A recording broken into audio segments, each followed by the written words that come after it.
wanted to settle account with the nation of Amalek. Sino po ba si Amalek? Si Amalek or the Amalekites,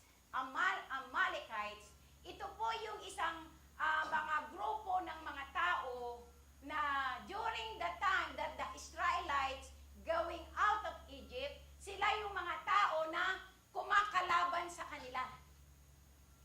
They are the nation that keep on fighting Israel. Hinahadlangan nila ang lahat ng gawa, lahat ng plano ng mga Israelita, hinahadlangan nila. And God saw it. At nakita yan ng Panginoon. We all know that Israel is a very special people in the eyes of God. Tayo ngayon yan. Tayo yung mga spiritual Israelite. Kaya we are all special in the eyes of God. Because we are the modern Israelites. So during the time, the Israelites is very important to God. They are special people of God. Kaya lahat ng mga kumakalaban sa bansang Israel, God is fighting for them. Kaya sabi ng Panginoon, sabihin mo kay Saul, now is the time for them to fight back to the Amalekites, to Amalek. Kasi, ang sabi ng Biblia, dahil mahal ng Diyos ang mga Israelita, God is the one who is protecting them. So God is showing to the Israelite that their Father God in heaven is their protector from all the works of the enemies. So, sila ang protector. Ang Diyos ang protector ng mga Israelita. Laban doon sa mga tao na kumakalaban sa kanila. Di po ba? Sabi dito, Amalek is described in the Hebrew Bible as the enemy of the nation of Israel. The name Amalek can refer to the descendant of Amalek, the grandson of Esau, or anyone who lived in their territories in Canaan. So, sino ba si Esau? Si Esau, siya yung kapatid ni Jacob. Di po ba? Si Esau, alam natin, nabasa natin yan sa Old Testament. Si Esau, inagawan niya ng birthright si Jacob. Sila ay magkapatid, but then, because, yung espiritu ng trick, he tricked Esau para makuha niya ang birthright. So that Jacob will become Israel. So because of that, Esau, nagtanim siya ng galit kay Jacob. Nagtanim siya ng napakatinding galit kay Jacob. Kaya ang nangyari, every time na may ginagawa si Jacob, laging nag-iisip ng hindi maganda si Esau laban kay Jacob. Right? Kaya pala, itong mga, and because these Amalekites people, they grow in the guidance of Esau. Kaya yung hatred ni Esau sa mga Israelita, yung hatred ni Esau kay Jacob, ay natanim din sa puso ng mga Amalekites. Kasi nga, grandson sila ni Esau. Di po ba? Kaya lahat ng ginagawa ng mga Israelita, they are opposing them. And God, because God loved Israel so much, sabi niya, this is the time for you. Sabihin mo, Samuel, kay Saul, I will give the nation of Amalekites to them. And the instruction, nabasa natin yung instruction, you have to destroy them completely. Ibig sabihin, papatayin nyo silang lahat. Walang ititira. Babae, lalaki, bata, matanda, hayop, lahat ng mga hayop, wala kayong ititira. That is the instruction of God. At dyan din po nagsimula ang disobedience ni Saul. Bakit kanyo? Kasi doon sa verse 7 to 9, ang sabi dito, Then Saul slaughtered the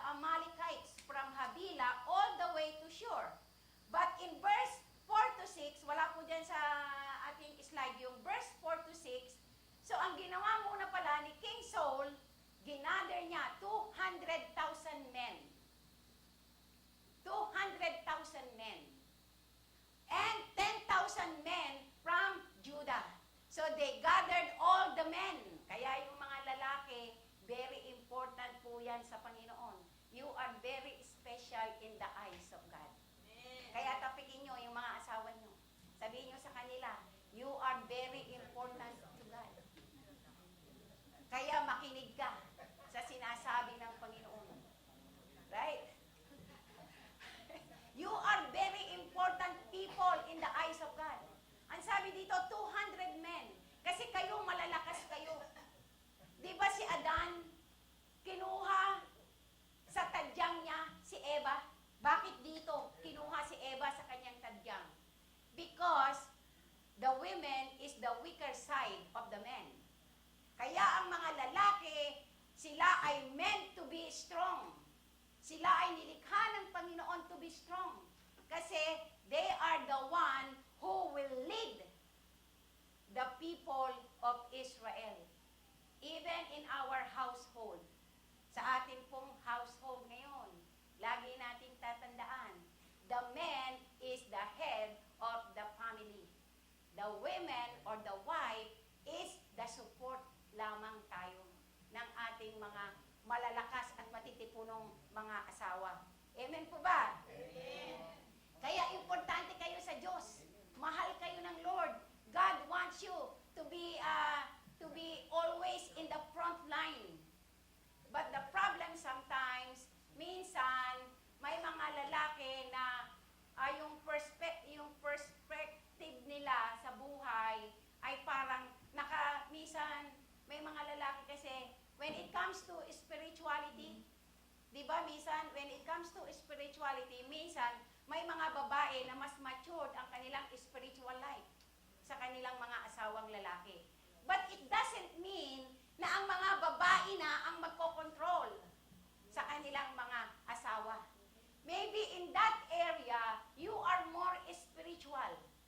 But in the area of physical, ang mga lalaki pa rin ang number one. Di po ba? Kaya ang mga lalaki ay ipinoste ng Panginoon to be the head of the church. To be the head of our family. Right? But when it comes to spirituality, kailangan din po na kung nakikita ng mga babae ang kahinaan ng kanilang mga asawa, when it comes to spiritual life, kailangan tutulungan natin sila. We have to help them. Right? Pero meron din po tayong istorya in the book of Acts sa buhay ni Priscilla at ni Aquila. Kilala niyo si Priscilla at si Aquila, right? Sa Biblia, laging pag pinag-uusapan si Priscilla, laging Priscilla and Aquila. Si Priscilla yung babae, si Aquila yung lalaki. Di po ba? Many, many times. How many times? Sabi ng mga Bible scholar, so, because Priscilla and Aquila, na-conclude nila na in their spiritual life, Priscilla is more matured than Aquila. That's why Priscilla is the one who is leading in teaching, in Bible study. Kaya tinawag si Priscilla na women of Bible study. Di po ba? Kaya minsan yung mga naririnig natin na hindi dapat naglilid ang mga babae, the Bible said. Sinabi na po ng Biblia yan. Si Priscilla at si Aquila, ang sabi ng mga Bible scholar, Priscilla is the one leading because she is more matured, more equipped, more trained, kaya siya ang nag-lead. And Aquila accepted that because Aquila knows his weakness. Right? Kaya dapat hindi yan pinag-uusapan. Di po ba? Hindi dapat yan pinag-uusapan at pinagtatalunan. Amen.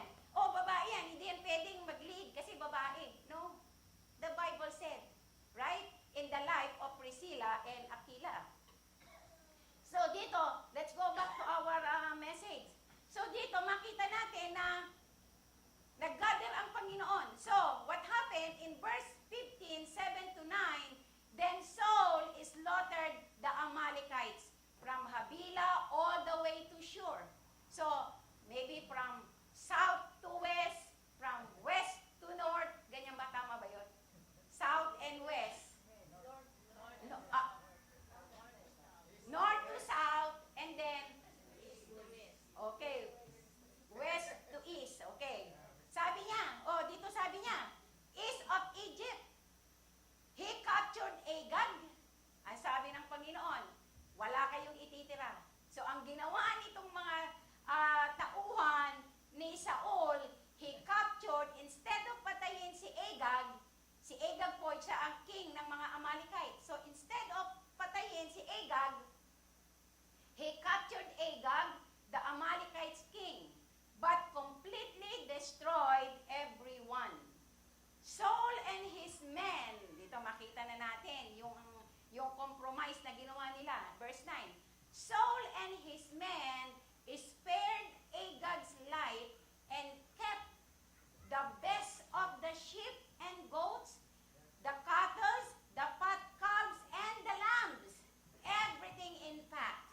they destroyed only what was worthless or poor in quality.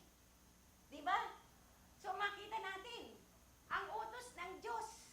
Kaya napaka-importante, we should know and we should understand the message of God. The message of God is to kill everyone. Lahat ng mga Amalekites, wala kayong ititira. Kill all of them. Destroy them. Women, men, lahat-lahat sila ay patayin. Pero ang ginawa po ng mga tauhan ni Saul, binihag nila, they keep King Agag alive, and they keep all yung mga matatabang tupa, yung mga malulusog na kalabaw, donkey, they keep it. Lahat ng magaganda sa kanilang paningin. Na siguro sa isip nila, oh, mapapakinabangan ko ito. I have to keep them. We have to spare them. Pero that is not the utos ng Panginoon. The utos is to kill all of them. So dito na po nakita natin yung ginawang disobedience ni Haring Saul sa utos ng Panginoon. Diba? Ang liwanag ng sabi, minsan din tayo as a Christian, merong sinasabi sa atin ang ating Panginoon. God is giving or revealing us something to do. Kung tayo ay merong mga sitwasyon sa buhay, challenges, na ipinagpe-pray natin sa Panginoon, God is revealing something to us what to do. But the problem sometimes, our mind is not there. Hindi tayo aware sa kung ano ang gustong gawin ng Diyos sa buhay natin. Kaya hindi tayo makalabas. We're having hard time to set free from the challenges that are manifesting, the challenges that we are experiencing because of our disobedience to the message, to the revelation truth of God. Di po ba? Sabi ng Panginoon, lahat ng mga idols sa bahay ninyo, tanggalin yung lahat. Yung mga santo ninyo, itapon nyo, basagin nyo. Burn them out. Break them out. Pero minsan, marami parang mga Kristiyano, natatakot. Sabi, tatakot itapon yung mga idols. Di po ba? Kasi nakikinig sila sa mga tao na, "Uy, huwag mo itatapon yan. Kasi baka itapon mo magkaroon ka ng sumpa." Di ba? Babalik sa'yo ang sumpa, sabi ng mga ibang tao. So instead na makinig sa salita ng Panginoon, sa sinasabi ng Diyos, nai-influensahan sila ng mga sinasabi ng tao. Just like what happened to King Saul. He is being influenced by other men na kasama niya. Sabi nila kay Saul, bakit natin papatayin si Agag? Spare natin yung buhay ng hari na yan. Bakit natin papatayin yung antatabang mga tupa? Bakit natin papatayin yung mga donkey na ang lulusog? Papakinabangan natin yan sa bukid. Huwag nating patayin yung mga goats. Ang sarap ng kambing, di ba? Oh, di ba? Ang sarap yata ng kilawing kambing. Sige, palakpakan natin ang Diyos. Di po ba? Dahil sa influensya ng mga tao, nakinig si Haring Saul. That's why they disobey God. Di po ba? Kaya dinisobey nila ang Panginoon. So, sabi niya diyan, so sa verse 10, 1 Samuel 15, 10 to 14, diyan po tayo sa 10 to 14, ang sabi diyan, then the Lord said to Samuel, so ito na naman, dahil sa ginawa ni Saul, ang Panginoon ay nagbigay na naman ng mensahe. God gave another message to Samuel to tell King Saul. And this is the message in verse 10 to 14. Ang sabi niya, then the Lord said to Samuel, I am sorry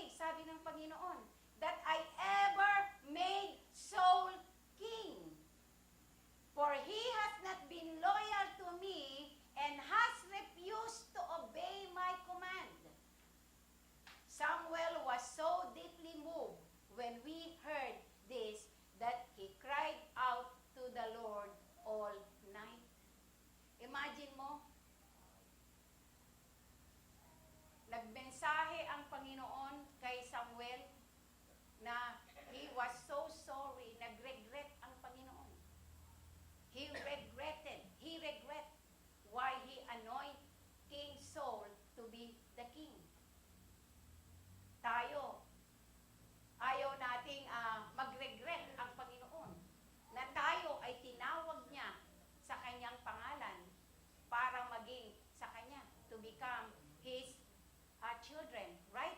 We don't want God to reject, to regret na tayo ay tinawag niya sa kanyang ubasan. Ang susi lamang is to obey. Di ba? Ang susi lamang. Ang dapat lamang gawin ni Saul is to obey para hindi siya ma-remove sa kanyang pagiging hari.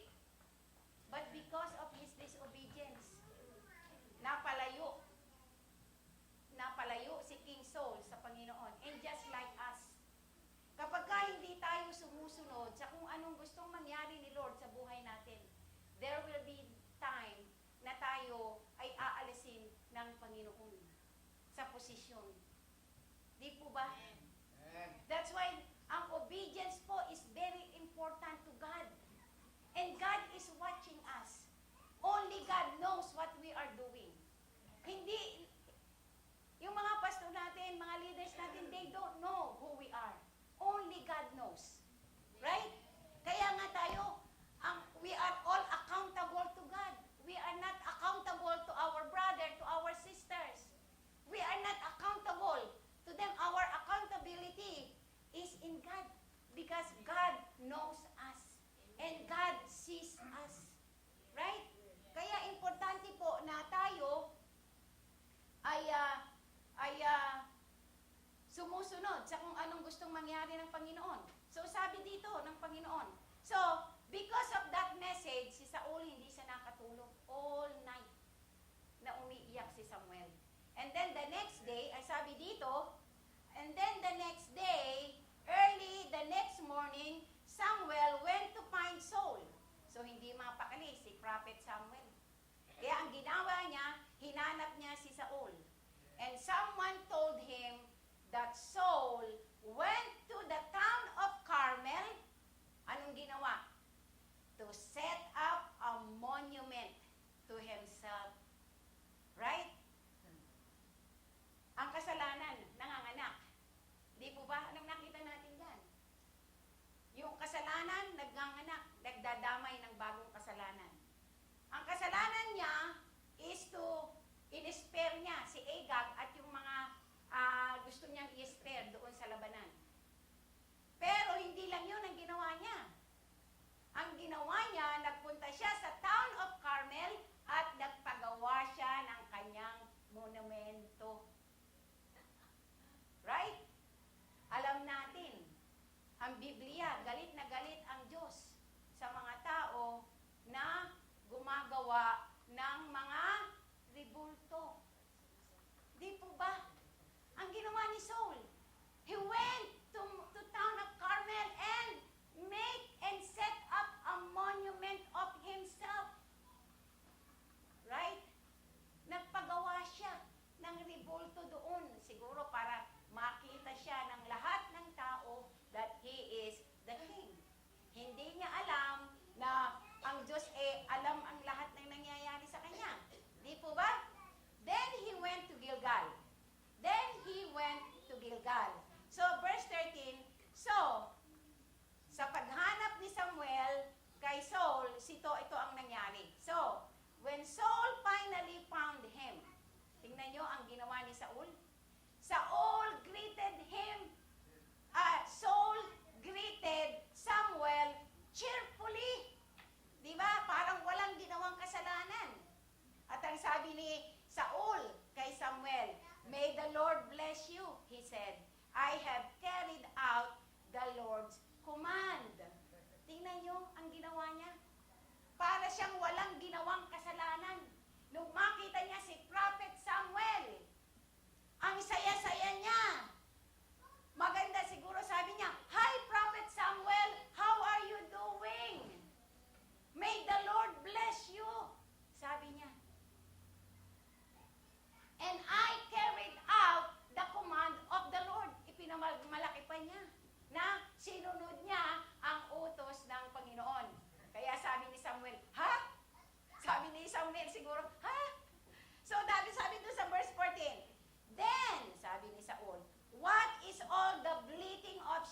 and goats and the lowing of cattle I hear? Samuel demanded. Diba? Ang yabang-yabang nitong si Haring Saul na lumapit sa kanya, ipinagmamalaki niya na sinunod niya ang Panginoon, pagpalain ka ng Panginoon, I carried out the commandment of God. Kaya ang sabi ni Samuel sa kanya, ano yung naririnig ko na mga ingay ng mga goat, ingay ng mga sheep, ingay ng mga donkey? What is that? Imagine niyo lang, imagine siguro yung conversation nila. Di ba? During that time. Right? Ano yun? Bakit ako may naririnig na mga atungal ng baka? Bakit ako may naririnig na mga ingay ng mga goat, ng mga sheep? What is that? O di ba? Caught in the act. Caught in the act si Saul. Di po ba? So, makita natin dito na we can see here na King Saul, he is justifying his sin. Gina-justify niya yung kanyang nagawang kasalanan. Di po ba? Kaya ang sabi doon sa verse 15 to 19, ituloy natin, verse 15 to 19. So, nung sinabi ni Saul sa kanya, sinabi ni Prophet Samuel sa kanya, what is that? What is all that bleating of sheep and goats? Ang sagot agad ni Samuel, eto. Ang sagot agad ni Saul, sabi niya, Prophet Samuel, it's true that my enemy is spared the best of the sheep, goats, and cattle. Saul admitted, inadmit naman niya. Yeah, totoo na in-spare namin yung mga best sheep, yung mga best goat, in-spare namin lahat yun ng malulusog. But they are going to sacrifice them to the Lord your God. See? Ang justification niya, kaya nila in-spare yung mga matatabang ram, yung mga matatabang tupa, yung mga matatabang kambing, ay para i-sacrifice sa Panginoon. Tingnan nyo yan, ginawa niyang kasalanan na yan. Dahil na-caught in the act siya sa ginawa niya, ay sabi niya, nag-isip ng ibang alibay. Kaya namin in-spare yan. Hindi nila sinabi na para kakainin namin. Ang sinabi niya, para isakripisyo sa iyong Diyos. See? Diba? Napakalaking kasalanan. Kaya ang kasalanan ni prophets ni King Saul ay nagpatong-patong na in the eyes of God. Nagpatong-patong na ang kanyang kasalanan. Kaya minsan tayo, di ba, tayo bilang mga mananampalataya ng Diyos sa ating kapanahunan ngayon. Minsan, di ba, ang isang kasalanan na gawin natin, dahil mahuhuli tayo, matatrap tayo sa ating kasalanan, nagsasanga-sanga ang kasinungalingan. Di ba? Naggagawa tayo ng iba't ibang dahilan, paraan, para matagtakpan ang kasalanan. Di po ba? But we have to understand, God knows everything. He is an omniscient God, omnipresent God. He knows everything. Even the deep things in our heart, God knows it. Di ba? Mas mabuti pa na tanggapin na lang natin, Lord, I'm so sorry, patawarin mo ko, Lord, sa mga nagawa kong kasalanan sa iyo. Yung pagdidisrespect ko sa asawa ko, Lord, forgive me. Yung hindi ko pagsunod, Lord, sa nanay ko, sa tatay ko, patawarin mo ko, Panginoon. Lord, nakatingin ako ng may pagnanasa dun sa aking co-worker, patawarin mo ko, Panginoon. Help me, because only God knows. Your wife doesn't know na na-attract ka dun sa co-worker mo, na ikli ng short, di ba? Di ba? Your wife doesn't know that. Only you and God. That's why, kung meron tayong mga bagay na nagagawa natin na hindi natin sinasadya, only God knows. and we have to ask forgiveness. We have to repent and ask forgiveness from the Lord. Di po ba? Lord, nagsinungaling ako kanina. Patawarin mo ako, Lord. Only God knows na nagsinungaling ka. Hindi naman alam ng pastor mo na nagsinungaling ka. But God knows it. Di po ba? Might as well ask forgiveness. Kesa na lang magpatong-patong ang kasalanan to the point na i-reject ka ng Panginoon. Hindi ka na makausad sa dami ng kasalanan. Di po ba? So yun ang nangyari. Kasi Lord, isa-sacrifice namin ito sa iyo. Kaya ang sabi ni Samuel sa verse 16, sabi niya, then Samuel said to Saul, sabi niya, then Samuel said to Saul, stop! Tumigil ka na, Saul! Listen to what the Lord told me last night. Ito na po yung verdict. Sabi niya, tumigil ka na, Saul, sa pagsisinungaling mo. Booking na booking ka na. Kaya wag ka nang magsinungaling, sabi ni Samuel sa kanya. Sabi niya dito, stop, listen to what the Lord told me last night. What did he tell you? Ang sabi ni Saul.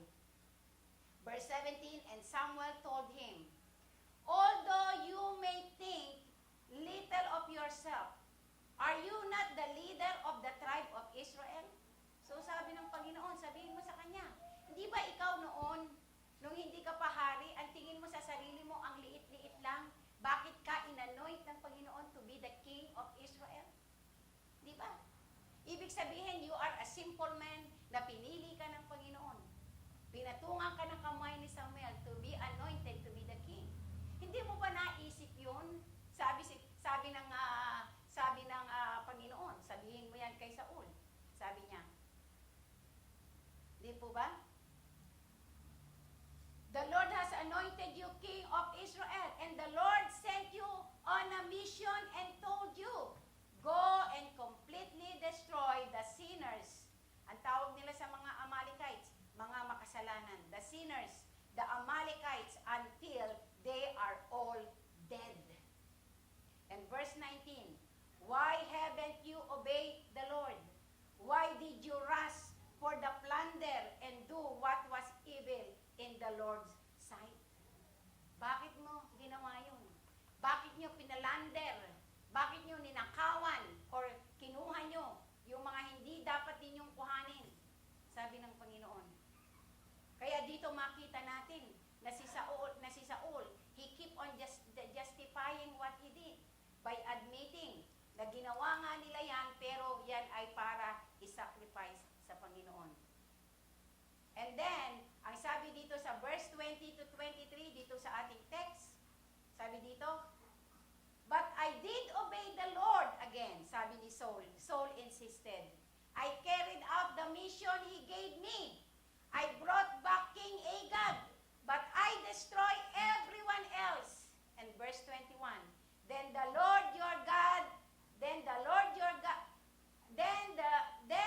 my troop brought in the best of the sheep, goats, cattle, and plunder to sacrifice to the Lord your God in Gilgal. And in verse 22, ito po ang naging sagot ni Samuel. But Samuel replied, ano ba? What is more pleasing to the Lord? Dahil nga ang sabi, i-offer sa Panginoon, ha? Kaya ang sabi niya, ano ba ang pleasing in the sight of the Lord? Your burnt offering and sacrifices, or your obedience to His voice? Sabi ni Samuel, listen, obedience is better than sacrifice. And submission is better than offering the fat of rams. Verse 23, rebellion is as sinful as witchcraft, and stubbornness as bad as worshiping idols. Tingnan nyo, sabi ng Panginoon, sabi ni Samuel kay Saul, ano ba ang mahalaga sa paningin ng Panginoon? Yung mga tupa, yung mga donkey, yung mga goat na iaalay mo as your sacrifice, or ang sumunod ka sa sinasabi ng Panginoon? Hindi mo ba alam that obedience is better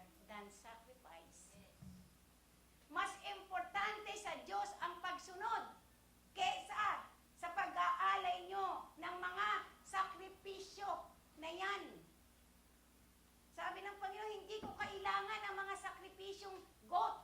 Hindi ko kailangan ng mga sakripisyong donkey, rams. I don't need that. What I want you to do is to obey my word. Right? Kasi, ang sabi niya dito, yung submission is better than offering the fat of ram. Yung pagsasubmit mo sa kapangyarihan ng Panginoon is better than the fat ram na isa-sacrifice mo. Right? Kaya sabi ng Panginoon, hindi dapat yan. Sabi ni Samuel sa kanya, importante na sundin ninyo ang aking tinig, ang aking salita. Di ba yung ginawa nyo, rebellion yan, sabi doon sa verse 23. Yung ginawa nyo, na hindi nyo pagpatay doon sa mga sinasabi ko sa inyo, that is rebellion. At iyan ay katulad ng isang kasalanang witchcraft. Di ba? Para kang isang mangkukulam kung ikaw ay nagdi-disobey sa Panginoon. Sabi niya, yung katigasan ng ulo mo, stubbornness is as bad as worshiping the idols. Kaya pala, yung mga matitigas ang ulo, sabi dito, ay katulad nung pagsamba mo sa mga Diyos-Diyosan. Tinanggal mo nga yung mga Diyos-Diyosan sa bahay mo. Pero, ang sabi ng Biblia, matigas naman ang ulo mo. Hindi mo naman sinasabi ang mga ipinapagawa ko sa iyo. Di ba? Kaya wag tayong matigas ang ulo, people of God. UJCM family, wag tayong matigas ang ulo. Your burnt offering and sacrifices, sabi niya dito, yung burnt offering and sacrifices mo, wala yan. Walang kabuluhan yan. What is important to me, what is pleasing to me, is your obedience sa aking mga sinasabi. And then, doon po sa, wala na po ito sa slide natin. Sabi dito sa verse 15, 20, 24 to 30, ito ang naging sagot ni Samuel. At ito ang naging sagot, sabi niya, then Saul admitted to Samuel, yes, I have sinned. I have disobeyed your instruction and the Lord's command. For I was afraid of the people and did what they demanded. So, tingnan natin. Di ba yung sinabi natin kanina? Dahil sa mga bulong-bulong ng mga tao, pag-i-influensya ng mga tao kay Saul, kaya nila in-spare yung mga bagay na ipinapadestroy ng Panginoon. Even us in our ministry, this is the ministry of God, right? Minsan, we are not a perfect church. Hindi po tayo perfectong Diyos. We are operating by the grace. I believe that we are only operating by the grace of God. Grasya ng Panginoon kung bakit tayo ay nag-ooperate as a church. Right? So, ang sabi dito, minsan, sa buhay Kristiyano natin, hindi nawawalan yung sabi ni ganito. Yung leader nyo, ganyan yung leader nyo. Sabi ni ganyan, sabi niya. He said, they said, di ba yung nangyayari? He said, she said, they said. So, ang nangyayari, yung tao na pinagsasabihan, kahit alam niya ang tama, nai-impluensyahan siya. He or she is being influenced of what they tell him or tell her. He was being influenced. Kaya ikaw, nagkakaroon ka rin, na, because you are being influenced, kaya nagiging ganun ka na rin. Di po ba? Nangyayari po yan sa ministry. Sa pamilya natin, di ba? In our own household. Very familiar. Minsan, yung mga jealousy, envy, hindi po yan nawawala. Madalas nag-i-start yan sa family. Di po ba? Kaya yung isang tao, sabi nga nila, ano ba yung napugutan na ng ulo na hindi niya pa alam. Di po ba? Dahil sa mga paninira,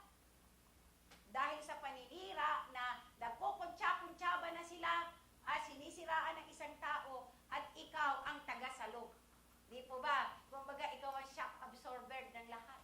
Kaya ikaw, not that you know, hindi mo na napapansin, nagiging ganun ka na rin sa kanila. Di po ba? Kaya tayo, God is giving us this message, the instruction, why God destroyed the kingship of King Saul.